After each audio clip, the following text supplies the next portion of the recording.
Movie کا start ایک جاسوس سے ہوتا ہے جس کا نام فرینک ہے، جو ہومیسائیڈ ڈپارٹمنٹ میں کام کرتا ہے اور اپنے دن کے لیے تیار ہو رہا ہوتا ہے۔ جلد ہی اسے اپنی بیٹی سیم کی کال آتی ہے جو اپنی ماں کے ساتھ دور رہتی ہے۔ وہ اسے ایک اہم تقریب میں شرکت کی دعوت دیتی ہے اور وہ وعدہ کرتا ہے کہ وہ ضرور آئے گا۔ وہ یہ بھی بتاتا ہے کہ اس نے اس کے لیے ایک گفٹ لیا ہے، لیکن ابھی نہیں بتائے گا کہ وہ کیا ہے۔ اس کے بعد فرینک اپنے ساتھی ڈگ سے ملتا ہے اور وہ کسی سے پوچھ گچھ کرنے کے لیے روانہ ہو جاتے ہیں۔ ڈگ فرینک کو سمجھاتا ہے کہ وہ پھر سے کوئی غلطی نہ کرے اور بے احتیاطی سے کام نہ لے، کیونکہ اس سے وہ مشکل میں پڑ سکتے ہیں۔ کچھ ہی دیر بعد دونوں ایک بندرگاہ پر پہنچتے ہیں، جہاں ان کا ارادہ ایک مزدور سے پوچھ گچھ کرنے کا ہوتا ہے، لیکن مزدور بالکل بھی تعاون نہیں کرتا، بلکہ وہ اچانک بندوق نکالتا ہے اور اپنے ساتھی کو یرغمال بنا لیتا ہے۔ پھر وہ بے دریغ فائرنگ کرتا ہے اور فرار ہو جاتا ہے۔ فرینک فوراً اس کا پیچھا کرتا ہے اور وہ دونوں شپنگ کنٹینرز کے بھول بھلیاں جیسے راستوں میں انٹر ہو جاتے ہیں۔ دوسری طرف وہ مزدور ہوا میں فائرنگ کرتا رہتا ہے یہاں تک کہ اس کی گولیاں ختم ہو جاتی ہیں۔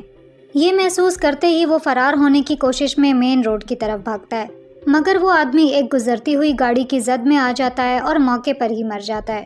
فرینک بھی اسی گاڑی سے ٹکرا کر سر پر چوٹ کھاتا ہے، جس سے اس کے کانوں سے خون بہنے لگتا ہے۔ اس کے بعد سین کئی مہینے آگے بڑھتا ہے، جہاں ہم دیکھتے ہیں کہ فرینک اب ایک ہیئرنگ ایڈ استعمال کر رہا ہے۔ اس حادثے کے دوران اس کے کان کے اندرونی حصے کو نقصان پہنچا تھا، جس کی وجہ سے اس کی سننے کی صلاحیت کافی حد تک کم ہو گئی ہے۔ بعد میں جب فرینک کام پر ہوتا ہے تو اسے سیم کی ویڈیو کال آتی ہے، جو اپنے باپ کے لیے اشاروں کی زبان سیکھنا شروع کر چکی ہے۔ وہ اسے اگلے ہفتے اپنی تقریب میں شرکت کی دعوت دیتی ہے، لیکن فرینک یہ کہہ کر انکار کر دیتا ہے کہ وہ بھیڑ کے شور کو برداشت نہیں کر سکتا۔ سیم اس کی منت کرتی ہے کہ وہ ضرور آئے، لیکن اچانک فرینک کا ہیئرنگ ایڈ زور سے بجنے لگتا ہے۔ وہ اپنی بیٹی کی آواز سننے کے قابل نہیں رہتا اور کال کاٹ دیتا ہے۔ بعد میں فرینک اپنا چیک اپ کروانے کے لیے ڈاکٹر کے پاس جاتا ہے۔ ٹیسٹ کرنے کے بعد ڈاکٹر بتاتی ہے کہ اس کی کوکلیا کافی حد تک خراب ہو چکی ہے اور اس کی سننے کی صلاحیت 80% کم ہو چکی ہے۔ وہ اسے مشورہ دیتی ہے کہ وہ خود کو زیادہ شور والے ماحول سے دور رکھے، کیونکہ وہ مکمل طور پر بہرا ہو سکتا ہے۔ ڈاکٹر فرینک کو یہ بھی بتاتی ہے کہ وہ بدترین صورتحال کے لیے تیار رہے اور اپنی اشاروں کی زبان سیکھے، کیونکہ مستقبل میں یہ اس کے لیے بات چیت کرنے کا ایک اہم ذریعہ بن سکتا ہے۔ شام کے وقت فرینک دوبارہ ڈیوٹی پر واپس آتا ہے، جہاں اسے ہائیڈ پارک میں ڈرگ ڈیلرز کے ایک ڈبل قتل کی تحقیقات کا کام دیا جاتا ہے۔ فرینک مقامی آدمی سے ملتا ہے جس نے سب سے پہلے لاشیں دیکھی تھیں، لیکن فرینک اس کی بات صحیح سے سن نہیں پاتا۔ اسی لمحے ہیلی کاپٹر کی بیپ اور سائرن کی آوازوں سے اس کے سر میں درد ہونے لگتا ہے۔ آخر میں مایوس فرینک مزید برداشت نہیں کر پاتا اور گاڑی میں واپس جانے کا فیصلہ کرتا ہے۔ اگلی شام فرینک اداسی کے مارے بار میں اکیلا بیٹھا شراب پی رہا ہوتا ہے جب اس کا ساتھی ڈگ اچانک وہاں پہنچتا ہے۔ فرینک اپنی ہیئرنگ ایڈ کی آواز بڑھاتا ہے تاکہ ڈگ کو بہتر طریقے سے سن سکے۔ وہ اپنے ساتھی کو تسلی دینے کی کوشش کرتا ہے کہ کئی پولیس آفیسرز معذوری کے باوجود اپنا کام بخوبی انجام دے رہے ہیں، لیکن اس کی باتوں سے فرینک کو تسلی نہیں ہوتی۔ یہ سن کر ڈگ فرینک کو ایک ایسا کام دینے کی کوشش کرتا ہے جو اس کی حالت کے مطابق ہو۔ پولیس کو ہائیڈ پارک کیس میں ایک نیا سراغ ملا ہے اور ایک گواہ سامنے آئی ہے، لیکن وہ بھی سن نہیں سکتی۔ ڈگ فرینک سے کہتا ہے کہ وہ انٹرپریٹر بن جائے کیونکہ سرکاری انٹرپریٹر اگلے ہفتے تک چھٹی پر ہے۔ فرینک کہتا ہے کہ وہ اشاروں کی زبان میں اتنا ماہر نہیں ہے، پھر بھی اس کا دوست ضد کرتا ہے، اس لیے وہ مان جاتا ہے۔ وہ گواہ ایک 33 سال کی عورت ہے جس کا نام ایوا ہے، جو قتل کے وقت موقع پر موجود تھی، لیکن فوراً پولیس کو اطلاع دینے کے بجائے وہ 2 دن انتظار کرتی رہی اور پھر آگے آئی۔ اگلے دن وہ ایوا کے ایڈریس پر جاتے ہیں، لیکن دیکھتے ہیں کہ اس کی بلڈنگ زیادہ تر خالی پڑی ہے۔ جلد ہی وہ اس کے اپارٹمنٹ پر پہنچتے ہیں، جہاں فرینک کسی حد تک اناڑی انداز میں اس سے بات چیت کرنے کی کوشش کرتا ہے، لیکن اس سے ایوا ناراض ہو جاتی ہے کیونکہ وہ ایک پروفیشنل انٹرپریٹر کے انتظار میں تھی۔ وہ شروع میں تعاون کرنے سے انکار کرتی ہے، لیکن جب فرینک کہتا ہے کہ وہ صرف ایک پرانا آدمی ہے جو حادثے کے بعد نئی چیزیں سیکھنے کی کوشش کر رہا ہے، تو وہ آخر انہیں اندر آنے کی اجازت دے دیتی ہے۔ اس کے بعد ڈگ ہائیڈ پارک میں ہونے والے واقعے کے بارے میں پوچھتا ہے، اور یہاں یہ پتہ چلتا ہے کہ ایوا بہری تو ہے لیکن وہ ہونٹ پڑھ سکتی ہے۔ وہ بتاتی ہے کہ واقعے کی رات وہ باہر پکچرز لینے گئی تھی کہ تبھی اس نے کچھ لوگوں کو لڑتے دیکھا اور ریکارڈ کرنا شروع کر دیا۔ ایوا انہیں ایک ویڈیو دکھاتی ہے جس میں 2 آدمیوں کو مار دیا جاتا ہے۔ یہ دیکھ کر وہ حیران رہ جاتے ہیں۔ ڈگ اس کا فون ثبوت کے طور پر لے لیتا ہے اور اسے یقین دلاتا ہے کہ وہ جلد ہی واپس کر دیں گے۔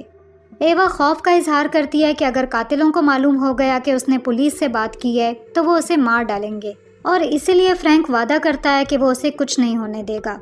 پھر وہ باتھ روم کی طرف جاتا ہے جہاں وہ ایک شیلف پر کچھ میڈیسنز دیکھتا ہے۔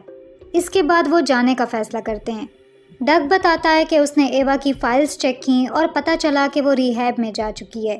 فرینک ذکر کرتا ہے کہ اس نے ایوا کے باتھ روم میں نیلوکزون دیکھی تھی، جو ڈرگز کی اوور ڈوز کے علاج کے لیے استعمال کی جاتی ہے۔ فرینک کو یقین ہوتا ہے کہ ایوا اس رات پکچرز لینے نہیں گئی تھی بلکہ اپنے لیے ڈرگز ڈھونڈ رہی تھی۔ اگلے سین میں وہ دونوں الگ الگ روانہ ہوتے ہیں اور ڈگ ایوا کا فون ثبوت کے طور پر لے جاتا ہے، لیکن کچھ ہی دیر بعد فرینک کو احساس ہوتا ہے کہ وہ اپنا فون ایوا کے اپارٹمنٹ میں چھوڑ آیا ہے اور وہ واپس جانے کا فیصلہ کرتا ہے۔ اسی وقت ہائیڈ پارک فائرنگ میں ملوث افراد بھی وہاں پہنچ جاتے ہیں اور سب سے آگے ان کا باس میسن ہوتا ہے۔ میسن اپنے گارڈ کو نیچے کی منزل پر نگرانی کرنے کو کہتا ہے، جبکہ وہ اور اس کے ساتھی اوپر چلے جاتے ہیں۔ وہ آسانی سے ایوا کے اپارٹمنٹ میں گھس جاتے ہیں کیونکہ وہ ان کی آواز نہیں سن سکتی اور اسے پکڑ لیتے ہیں۔ کچھ دیر بعد فرینک اپارٹمنٹ واپس آتا ہے اور ایوا کے دروازے پر ایک آدمی کو پہرا دیتے ہوئے دیکھتا ہے جسے وہ قتل کی ویڈیو فوٹیج سے پہچان لیتا ہے، اس لیے وہ پرسکون انداز میں اس کے پاس سے گزر جاتا ہے۔ فرینک چپکے سے ایمرجنسی سیڑھیوں کے ذریعے اوپر جاتا ہے اور خاموشی سے باہر سے ایوا کی کھڑکی کے قریب پہنچتا ہے۔ وہ دیکھتا ہے کہ میسن اس سے تفتیش کر رہا ہے۔ گھبرائی ہوئی ایوا ایک کاغذ پر لکھتی ہے اور ان سے ریکویسٹ کرتی ہے کہ اسے نقصان نہ پہنچائیں۔ فرینک سننے کی کوشش کرتا ہے لیکن اسے مشکل ہوتی ہے کیونکہ اس کی ہیئرنگ ایڈ کی بیٹری ختم ہو رہی ہے۔ میسن ایوا سے پوچھتا ہے کہ کسی اور نے بھی وہ قتل والی ویڈیو دیکھی ہے۔ وہ نہ کہتی ہے لیکن میسن اس پر یقین نہیں کرتا اور اسے انجیکشن کے ذریعے مارنے کی تیاری کرتا ہے۔ یہ دیکھ کر فرینک کھڑکی کا شیشہ توڑ کر اندر گھس جاتا ہے۔ وہ میسن کی گن چھین لیتا ہے اور دھمکی دیتا ہے کہ وہ انہیں مار ڈالے گا، لیکن میسن کا ایک اور ساتھی گولی چلانے لگتا ہے اور فرینک غلطی سے اینجل نام کے ایک آدمی کو گولی مار دیتا ہے۔ اس افراتفری میں فرینک اور ایوا موقع پاتے ہی وہاں سے بھاگ نکلتے ہیں۔ غصے سے بھرا میسن اپنے آدمیوں کو حکم دیتا ہے کہ وہ چاروں طرف پھیل جائیں اور بلڈنگ کو گھیر لیں تاکہ فرینک اور ایوا فرار نہ ہو سکیں۔ ادھر فرینک اور ایوا ایک خالی اپارٹمنٹ میں چھپ جاتے ہیں۔ ایوا حیران ہوتی ہے کہ مجرموں نے اسے کیسے ڈھونڈ لیا اور وہ صرف اسی وقت کیوں آئے جب اس نے ویڈیو پولیس کے حوالے کی۔ یہ سن کر فرینک کو احساس ہوتا ہے کہ پولیس فورس میں ضرور کوئی جاسوس ہے جس نے اس کی انفارمیشن لیک کی ہے۔ وہ ایوا پر بھی الزام لگاتا ہے کہ وہ اس رات پکچرز لینے نہیں بلکہ ڈرگز خریدنے گئی تھی، لیکن ایوا اصرار کرتی ہے کہ وہ اب ڈرگز استعمال نہیں کرتی اور یہ سب ماضی کی بات ہے۔ وہ کہتی ہے کہ ایک گیلری نے اس کی پکچرز نمائش کے لیے پیش کرنے کی آفر کی تھی، اس لیے اس رات وہ باہر جا کر خوشی منانا چاہتی تھی۔ ایوا اعتراف کرتی ہے کہ ڈر کے مارے اس نے واقعہ 2 دن بعد رپورٹ کیا کیونکہ مرنے والوں میں سے ایک اسے ڈرگز دیتا تھا۔ اس کے بعد فرینک تھوڑی دیر کے لیے باہر جانے کا فیصلہ کرتا ہے، اس امید میں کہ کسی رہائشی کے پاس فون ہو تاکہ وہ پولیس کو بلا سکے۔ فرینک کے جانے کے بعد ایوا سڑک کے پار بلڈنگ میں موجود ایک عورت کو ہاتھ ہلا کر مدد حاصل کرنے کی کوشش کرتی ہے، لیکن وہ عورت اسے دیکھ نہیں پاتی۔ پھر وہ پارکنگ میں ایک پولیس کار کو دیکھتی ہے اور سمجھتی ہے کہ مدد پہنچ چکی ہے، لیکن ایوا دیکھتی ہے کہ یہ پولیس آفیسرز دراصل گینگسٹرز کے ساتھ ملے ہوئے ہیں اور ان کی مدد کے لیے آئے ہیں۔ ادھر ایک میڈیکل ہیلپر بھی بلڈنگ میں پہنچتی ہے تاکہ اینجل کی مدد کر سکے، جو پہلے گولی لگنے سے زخمی ہو گیا تھا۔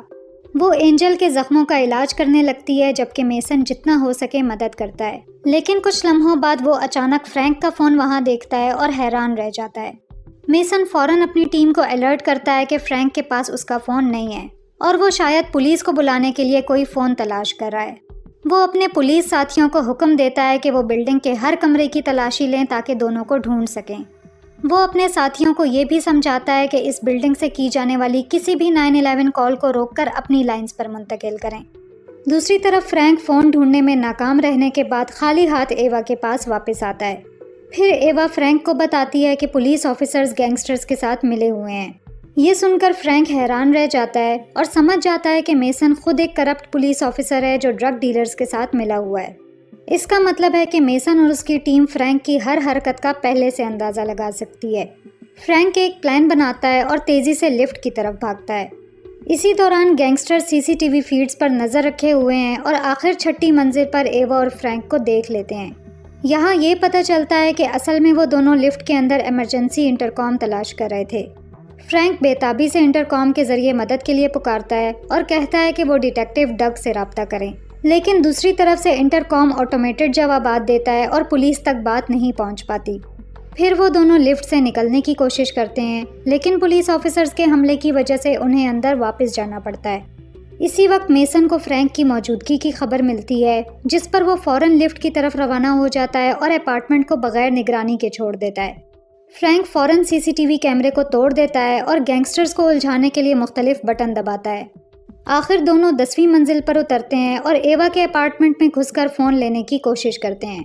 وہاں انہیں اینجل اور وہ میڈیکل لڑکی ملتی ہے جو ایوا پر بندوق تان لیتی ہے، مگر پھر وہ لڑکی اسے یہ کہتے ہوئے چھوڑ دیتی ہے کہ یہ اس کے کام کا حصہ نہیں ہے۔ اینجل فوراً میسن کو مدد کے لیے بلاتا ہے، لیکن ایوا اسے بے ہوش کر دیتی ہے۔ اس کے بعد وہ اینجل کا فون چوری کر لیتے ہیں اور فوراً دوسرے کمرے کی طرف بھاگتے ہیں۔ جب میسن وہاں پہنچتا ہے تو دیکھتا ہے کہ دونوں اینجل کا فون لے چکے ہیں اور اس کے فون پر کال کرتا ہے۔ ایوا اپنے چھپنے کی جگہ سے میسن کے ہونٹ پڑتی ہے اور فوراً فون کو سائلنٹ کر دیتی ہے تاکہ وہ پکڑے نہ جائیں۔ فرینک ڈگ کو میسج کرتا ہے اور اسے اس نمبر پر کال کرنے کو کہتا ہے۔ اسی وقت فرینک غلطی سے ایک ببل ریپ پر پاؤں رکھ دیتا ہے۔ میسن آواز سن کر چوکنا ہو جاتا ہے اور ان کی موجودگی کا اندازہ لگا لیتا ہے، جس کی وجہ سے دونوں کو دوبارہ کھڑکی کے راستے فرار ہونا پڑتا ہے۔ فرینک اور ایوا سیڑھیوں کی طرف بھاگتے ہیں اور چھپنے کے لیے ایک اور اپارٹمنٹ میں گھس جاتے ہیں۔ وہاں انہیں ایک ان نون نمبر سے ویڈیو کال آتی ہے اور پتہ چلتا ہے کہ وہ ڈگ ہے۔ فرینک کی ہیئرنگ ایڈ کی بیٹری مکمل طور پر ختم ہو چکی ہے اور اب وہ کچھ بھی سننے کے قابل نہیں ہے، اس لیے ایوا ڈگ کے ہونٹوں کو پڑھنے میں مدد کرتی ہے۔ پھر فرینک اپنے دوست کو ساری سچویشن سمجھاتا ہے اور غور سے سننے کے بعد ڈگ مدد کے ساتھ آنے کا وعدہ کرتا ہے، لیکن اسی وقت میسن اور اس کی ٹیم ان کا پتہ لگا لیتی ہے اور دوبارہ حملہ کرنے پہنچ جاتی ہے، اس لیے وہ دونوں جلدی سے کھڑکی کھول کر اگلے کمرے میں چھپنے کی کوشش کرتے ہیں۔ اس دوران ایوا اچانک رک جاتی ہے اور پوچھتی ہے کہ گینگسٹرز کو کیسے معلوم ہوا کہ وہ کہاں ہیں۔ یہاں فرینک کو احساس ہوتا ہے کہ انہیں اینجل کے فون کے ذریعے ٹریس کیا جا رہا ہے، اس لیے وہ موبائل کو ایوا کے سویٹر میں لپیٹ کر نیچے گراؤنڈ فلور پر پھینک دیتا ہے تاکہ گینگسٹرز کا دھیان بٹ جائے۔ اس موقع پر میسن کا صبر ختم ہو جاتا ہے اور وہ حکم دیتا ہے کہ بلڈنگ کے ہر کمرے کی تلاشی لی جائے اور دونوں کو ختم کر دیا جائے۔ ادھر فرینک اور ایوا ایک چھپنے کی جگہ ڈھونڈ لیتے ہیں، لیکن جلد ہی وہ دیکھتے ہیں کہ ڈگ بلڈنگ میں پہنچ گیا ہے۔ وہ دیکھتے ہیں کہ وہ بے وقوف اکیلا آیا ہے اور اس نے کوئی مدد نہیں بلائی۔ فرینک اپنے دوست کے لیے فکر مند ہو جاتا ہے اور اسے بچانے کے لیے نیچے جاتا ہے۔ جلد ہی وہ لابی میں پہنچتے ہیں اور دیکھتے ہیں کہ ڈگ پکڑا گیا ہے۔ یہ دیکھ کر فرینک کے پاس کوئی چارہ نہیں بچتا سوائے اس کے کہ وہ اپنا ہتھیار چھوڑ دے، لیکن جیسے ہی وہ ایسا کرتا ہے اس کا دوست گن اٹھا کر اسی پر تان لیتا ہے۔ اس سے پتہ چلتا ہے کہ ڈگ بھی اس گینگ کا حصہ ہے اور وہی پولیس میں موجود جاسوس تھا جس نے ہر انفارمیشن گینگسٹرز تک پہنچائی۔ وہ غصے سے فرینک سے پوچھتا ہے کہ وہ دوبارہ اس بلڈنگ میں کیوں آیا اور شان پتی کیوں کی۔ اسی لمحے میسن اور اس کے آدمی ایوا کے ہاتھ میں نشہ آور دوا کا انجیکشن لگا دیتے ہیں، جس کی وجہ سے وہ بے ہوش ہو جاتی ہے۔ ان کا پلان ہے کہ اسے زیادہ مقدار میں نشہ دے کر یہ ظاہر کریں کہ اس نے خودکشی کر لی۔ اس کے بعد ڈگ فرینک کو رشوت دینے کی کوشش کرتا ہے تاکہ وہ خاموش رہے اور ان کے گینگ میں شامل ہو جائے۔ فرینک کے پاس کوئی اور راستہ نہیں ہوتا اور وہ بے دلی سے راضی ہو جاتا ہے۔ یہ سن کر مجرم خوش ہو جاتے ہیں اور ایوا کے بے ہوش جسم کو اس کے کمرے میں اکیلا چھوڑ دیتے ہیں۔ اس کے بعد وہ فرینک کو ساتھ لے کر باہر جانے لگتے ہیں، لیکن جیسے ہی وہ لفٹ میں گھستے ہیں فرینک ایک پلان سوچتا ہے۔ وہ ڈگ کی گن چھین لیتا ہے اور فوراً بٹن دبا کر لفٹ کا دروازہ بند کر دیتا ہے، جس سے سب اندر ہی پھنس جاتے ہیں۔ پھر وہ تیزی سے ایوا کے کمرے میں واپس جاتا ہے اور اسے نیلوکسون کا انجیکشن لگاتا ہے جو اس نے پہلے اس کے باتھ روم میں دیکھا تھا۔ ایوا جلد ہی ہوش میں آ جاتی ہے، لیکن فرینک کو بتاتی ہے کہ نیلوکسون کا اثر صرف 10 منٹ تک رہے گا اور اس کے بعد وہ دوبارہ بے ہوش ہو جائے گی۔ ادھر میسن اپنے آدمیوں کو بلڈنگ کو گھیرنے کا حکم دیتا ہے اور اس بار فرینک کو مارنے کا فیصلہ کرتا ہے۔ دوسری طرف فرینک ایوا کو بندوق تھماتا ہے اور اسے ہدایت دیتا ہے کہ جو بھی کھڑکی سے اندر آنے کی کوشش کرے اسے فوراً گولی مار دے۔ پھر وہ پورے کمرے میں پیٹرول چھڑکنا شروع کر دیتا ہے اور وقت ضائع کیے بغیر فوراً آگ لگا دیتا ہے۔ کچھ لمحوں بعد گاڑھا دھواں اٹھنے لگتا ہے جو نیچے پیدل چلنے والوں کی توجہ اپنی طرف کھینچ لیتا ہے۔ جلد ہی کئی پولیس کی گاڑیاں اور فائر ٹرک بلڈنگ کے قریب پہنچ جاتے ہیں۔ یہ دیکھ کر زیادہ تر غنڈے اپنا مشن چھوڑ کر موقع سے فرار ہو جاتے ہیں۔ اسی دوران میسن جو باہر موجود ہوتا ہے کھڑکی کے ذریعے اپارٹمنٹ میں گھس جاتا ہے، اس ارادے سے کہ وہ فرینک اور ایوا کو ڈھونڈ سکے جو ابھی بھی چھپے ہوئے ہیں۔ وہ تیزی سے ٹوائلٹ کی طرف بڑھتا ہے، لیکن پھر اچانک فرینک اور ایوا اس پر ایسیٹون ڈال دیتے ہیں جس سے وہ تکلیف سے چیخ اٹھتا ہے۔